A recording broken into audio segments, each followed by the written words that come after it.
Чудесата на Корана. Небето, което връща.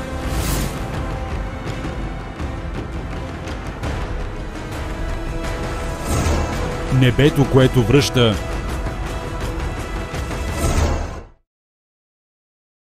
Кълна се в небето, което връща. В 11-ти аят от сура Тарик се казва: кълна се в небето, което връща. В този аят Всемогъщият Аллах се кълне в небето и обръща внимание на неговото свойство да връща и възстановява. Но какво означава това свойство на небето да връща? Нека разберем какво казват учените по този въпрос.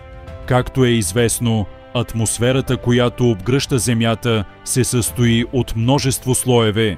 Всеки от тези слоеве има важни функции в полза на живите същества. При изучаването на атмосферата е установено, че всеки слой има свойството да връща вещества или лъчи, които достигат до него, обратно в космоса или към земната повърхност.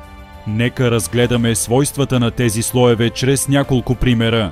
Например, тропосферата, която се намира на височина от 13 до 15 км, връща изпаренията, издигащи се от земната повърхност, като ги кондензира и връща обратно на Земята под формата на валежи.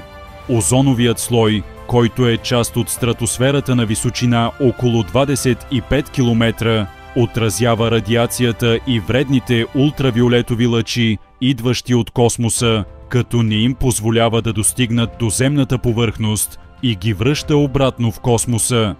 Йоносферата връща радиовълните, излъчвани от земната повърхност, към различни части на Земята, подобно на сателит, което позволява провеждането на радиокомуникации и излъчването на радио и телевизионни програми на големи разстояния.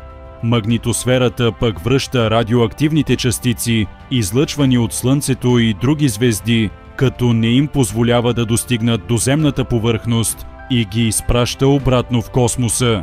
И сега задаваме въпроса: какво означава фактът, че тези свойства на атмосферните слоеве, открити едва в близкото минало, са били споменати в Корана, ниспослан преди 1400 години? Може ли това да бъде обяснено с нещо друго, освен с факта, че Коранът е словото на Аллах? Наистина, свойството на небето да връща беше открито едва в този век. Не би било разумно да се приеме, че човек, живял преди 1400 години и който дори не е умел да чете и пише, е могъл сам да достигне до тази информация. Ако не признаем, че Коранът е словото на Аллах, тогава трябва да приемем, че човек, живял преди 1400 години, е изследвал небето с електронен телескоп и сам е открил тези факти. Но този, който вярва в подобно нещо, не би могъл да бъде наречен нито разумен, нито човек.